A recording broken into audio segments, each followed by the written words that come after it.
सोमवार को भगवान शिव की पूजा करने के पीछे कई कारण हैं, जिनमें धार्मिक मान्यताएं और पौराणिक कथाएं शामिल हैं। धार्मिक मान्यताओं के अनुसार सोमवार चंद्रमा से जुड़ा हुआ है। चंद्रमा को भगवान शिव का एक रूप माना जाता है, इसीलिए सोमवार को शिव पूजा करने से चंद्रमा की शांति और सकारात्मक प्रभाव प्राप्त होता है।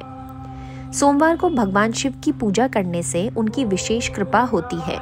ये माना जाता है कि इस दिन की गई पूजा और उपासना का विशेष महत्व होता है। इसके पीछे पौराणिक कथा क्या है? ये बिल्कुल सही प्रश्न है।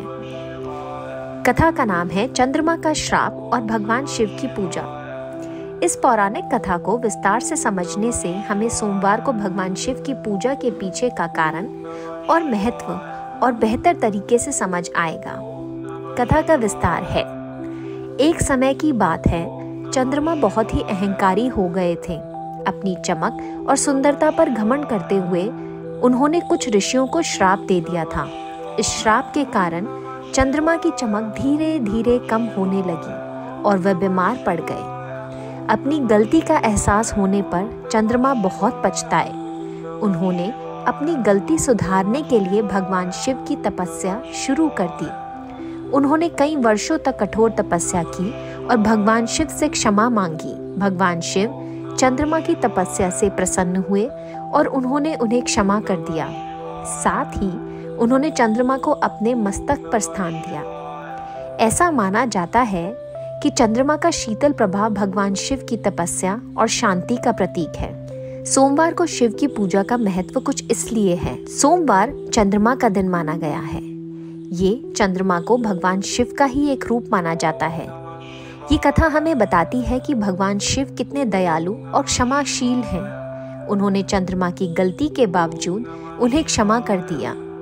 ये कथा हमें बताती है कि तपस्या और भक्ति से कोई भी मनोकामना पूरी हो सकती है। चंद्रमा को भगवान शिव की कृपा प्राप्त हुई, इसीलिए सोमवार को भगवान शिव की पूजा करने से हमें उनकी कृपा प्राप्त होती है। इस कथा से हमें ये सीख मिलती है कि हमें कभी भी अहंकार नहीं करना चाहिए। अहंकार हमें नुकसान पहुंचा सकता है। तपस्या से हम अपनी गलतियों को सुधार सकते हैं और भगवान की कृपा प्राप्त कर सकते हैं। सोमवार के दिन आप ये 5 चीजें चढ़ाकर भगवान शिव की कृपा प्राप्त कर सकते हैं। आमतौर पर जल को अर्पित सभी लोग करते हैं और ये अत्यधिक पवित्र और लाभकारी माना जाता है। इसके अलावा आप दूध अर्पण कर सकते हैं। दूध पवित्रता का प्रतीक है और दिव्यता का पोषण करता है। अगर किसी को शिक्षा में सफलता चाहिए तो वो मिश्री या गन्ने का रस अर्पित करें।